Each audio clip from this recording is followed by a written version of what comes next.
બોલો સદગુરુ દેવ, બોલો ગેવીલાલ બાપા કી જય, બોલો સિદ્ધરામ દેવજી મહારાજ કી જય. પધારેલા હરિગુરુ સંતનો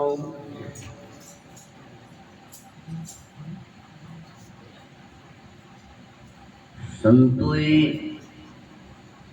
ભજન વાણીઓમાં પોકાર કરી દરેક જીવોને સમજાય कि माटी केरे बंगले में बोलता नर कौन था। आ माटी केरे बंगले में बोलता नर कौन था। माटी तो कशु बोले नहीं, फिर उसके अंदर कौन था। आ शरीर रूपी माटीना बंगला में भाड़ूती बंगलो होय शू संतो। आ देह रूपी भाड़ाना मकाનમાં આ પંચ મહાભૂતના પૂતળાની અંદર તમે ક્યો રહીને બોલી રહ્યા। સંતોએ શરીર ઓળખવાની વાત નહીં કરી કે આત્માને ઓળખાવાના લખ 84 નહીં મટે। તો આપણે આત્મા ઓળખવા માટે શું કર્યું? આત્મા એટલે બીજું કોઈ નહીં, તમે પોતે। આપણે શરીરને જન્મ્યા ત્યારે સુધી એવું ભૂલી બેઠા છીએ કે દેખાય એ શરીર આપણે છીએ। ઓય સમજવાનું છે, આ ઘરના આપણે પોતે આપણો મોની બેઠા છીએ, પણ આ ઘર છે ને ઘરમાં રહેવાવાળા ઘર ધણી આપણે પોતે ચો બેઠા છીએ એની ખબર પડતી નહીં। એટલા માટે સંતોએ કીધું કે ગાવે બજાવે લોક रिजावे हर हर किया तो क्या हुआ, जिन अपने आप को खोजा नहीं। આપણે આપણી દુનિયાને આખી દુનિયાને ઓળખવા નીકળ્યા છીએ, પણ આ દુનિયાને ઓળખવા લઈને નીકળ્યું છે કોણ એને ઓળખીએ છીએ।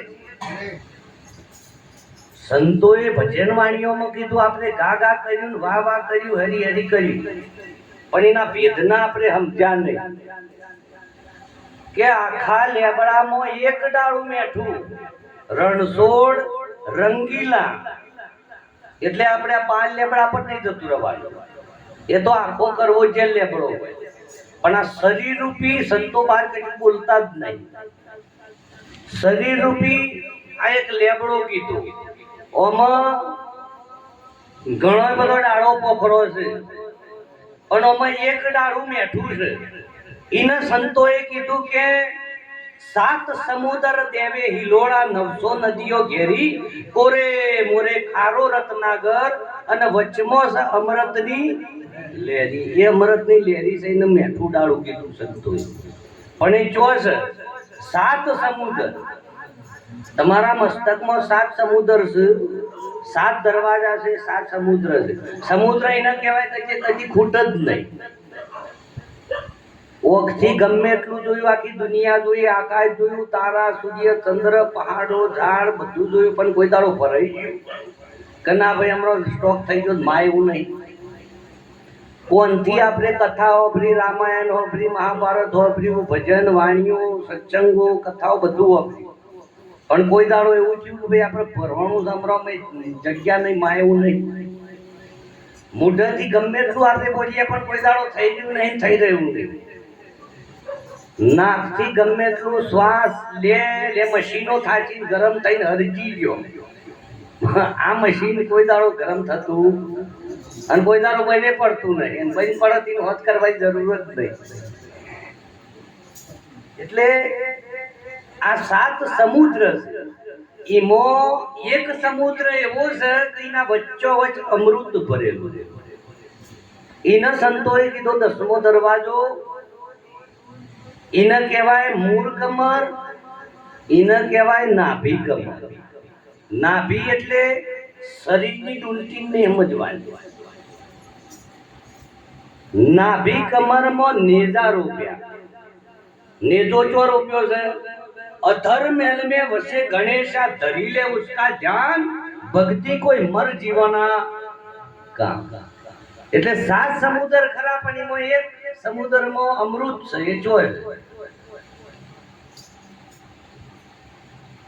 નવ દરવાજોની આપણને બધાને ખબર અંદર હમો દરવાજો ખબર નહીં એટલે આપણે વાતો નો બનાયો શબ્દ નો બનાયો કોઈને ચોટીમાં બનાયો કોઈને કપાળમાં બનાયો એને દરવાજો ના કહેવાય દરવાજો એને કહેવાય જો થઈને જવાય નવાય એવો એને દરવાજો કહેવાય તો આ નવ દરવાજોની ખબર છે પણ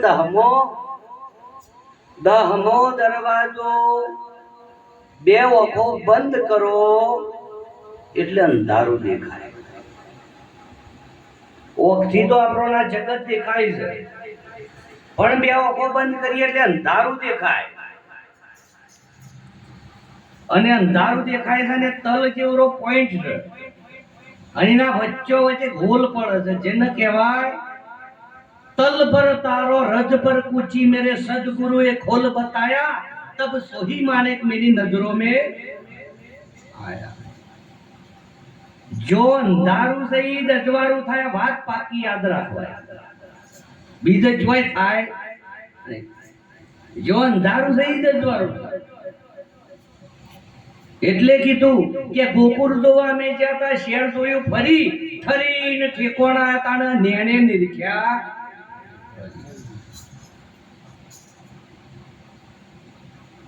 क्या दम को खुदा मत कहो हम लोग एक भजन मारी गवाती थी कि रमता जोगी आया नगर में रमता जोगी आया तो रमतो जोगी भाई આપણે આ પવનનો મોનિય છે બધા મોનવાન નહીં નક્કી કરવાનું આ શ્વાસોશ્વાસ જે ચાલે છે પવન એને રમતો જોગી કહેવાય પણ કે આવી આવી અલખ જગાયા अलग अलग जगाड्यो अलग એટલે જે લખવામાં આવતો નથી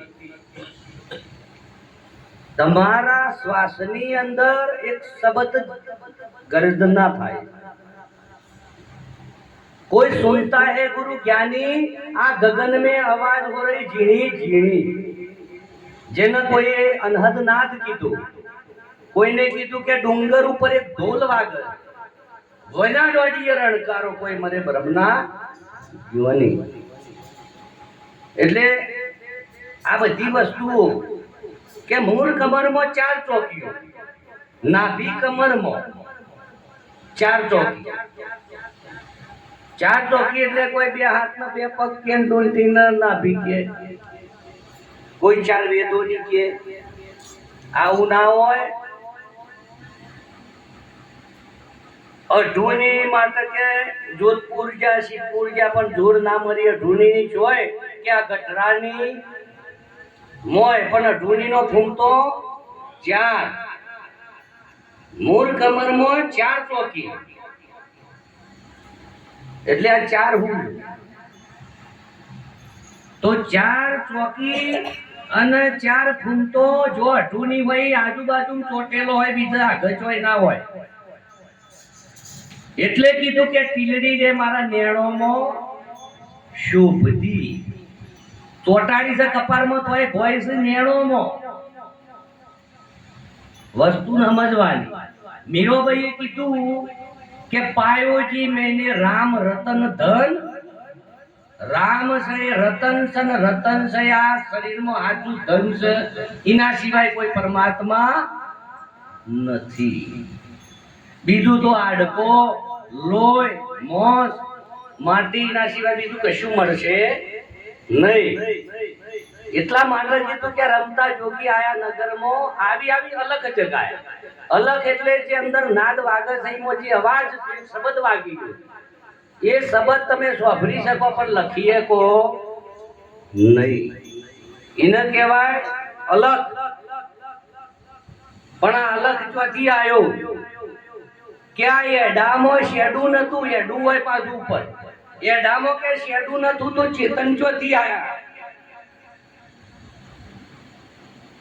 એટલે આ ચેતન ચો બેઠો હોય સંતોએ એક જ દિશા બતાવી છે, એક જ સમજણ આલી, પણ આપણને સમજાતું નથી કે ડુંગર ઉપર એક ડુંગળી, આ ડુંગર છે, ડુંગરના ઉપર એક ડુંગળી છે, ડુંગળીમાં ઓખ એવું એક દેડી છે, અને મોય કે મારો વાલીડો પીરાય, એટલે કીધું કે ઉપરવાળો જોઈ લો. ઉપરવાળો એટલે વાદરો ના હોય, ઓઠ દઈને ગમે કહીએ આપણે, પણ ઉપરવાળો એને ખબર જ. એટલે કીધું કે તનકી જાણે મનકી જાણે, જાણે અંતર કી ચોરી, તેરી છુપાઈ ક્યાં છુપી, जिसके हाथ जन्म मरण ની દોરી. એટલે પરમાત્મા બાર જોય બીજે સ નહીં, અને બાર હોજવા જાય વરીને આયા નથી. એટલે સંતોએ એનો નિશાની બતાવી, જો આડા આવડા કોઈ પડવું ના પડે. એટલા માટે કે ગગન મંડળના ગોખમાં મોય નર સુવે નિરાધાર. નિરાધાર, નીર એટલે પાણી વત્તા આધાર, નિર્મો જે આધાર છે, જો શબ્દ બદવાનો ભેદ. નિરાકાર એટલે કોઈ આકાર નહીં, એવું નહીં. નીર વત્તા આકાર, નિર્મો જે આકાર છે તે નિરાધાર, નિર્મો જે આધાર છે તે. એટલા માટે ભગવાન વિષ્ણુના ફોટામાં જુઓ તમે, સમુદ્ર ભરેલો, સમુદ્રના વચ્ચો હોય શેષનાગની શૈયા પર ભગવાન વિષ્ણુ બેઠા છે, અને ઉપર શેષનાગ છાયા કરી રહ્યો. એટલે કીધું કે નેવાનો પાણી મોભે ચડ્યો. એટલે સંતોએ જે બતાવ્યું મને આમજન પર આપણ, તો એ કે ગઈ ગાડો ભર્યો, આખલો દોડ્યો અજર, ભૂતનાથ ચરણે અભો કે રહ્યું અજરનું અજર. આપણે ગમે એટલી ભક્તિ કરીએ, ગમે એટલું વાહ વાહ થઈ જાય આપણી જગતમાં, પણ જો સુધી આપણે આપણી પોતાની ઓળખ ના થાય, આપણે પોતે કેવા છીએ, આપણું સ્વરૂપ કેવું છે, આપણને નીકળી જવાથી આ શરીરની કોઈ કિંમત રહેતી ન, બારી દી અથવા તો ભંડારી દે, પણ કિંમત જો સુધી શરીરની રહેશે, આપણે પોતે અંદર ચેતન બેઠા છીએ ત્યાં સુધી શ્વાસે ચાલશે, ધબકારાય ચાલશે, લોહી ફરશે, અને આખું બધી ઇન્દ્રિયો ચાલશે. પણ આ ઘર ભાડાનું ખાલી થઈ જાય એના પહેલો આપણે ક્યો જાવ, એની જો ઓળખાણ ના થાય તો કે જીવતો ઘર ઢૂંઢો બંધા, જીવતો ઘર ઢૂંઢો, મર્યા પછી મુક્તિ માંગશો તો કારાગરનો કૂવો. એટલે કારાગરના કૂવો ના આવે, 84 નું ચક્કર ના આવે, એના પહેલો કે 9 દરવાજા બંધ કિયા તબ 10મેं બજાયા ડંકા નગરમાં રમતા જોગી. એ 10મા દરવાજાથી આ ચેતન દાખલ થયેલો છે, અને થઈને પાછો ના લઈ જવાય ત્યાં સુધી કોઈનું ચક્કર કપાયું નહીં, ભવિષ્યમાં કપાવાનું નથી. બોલો સદગુરુ દેવ, બોલો રામદેવજી મહારાજ.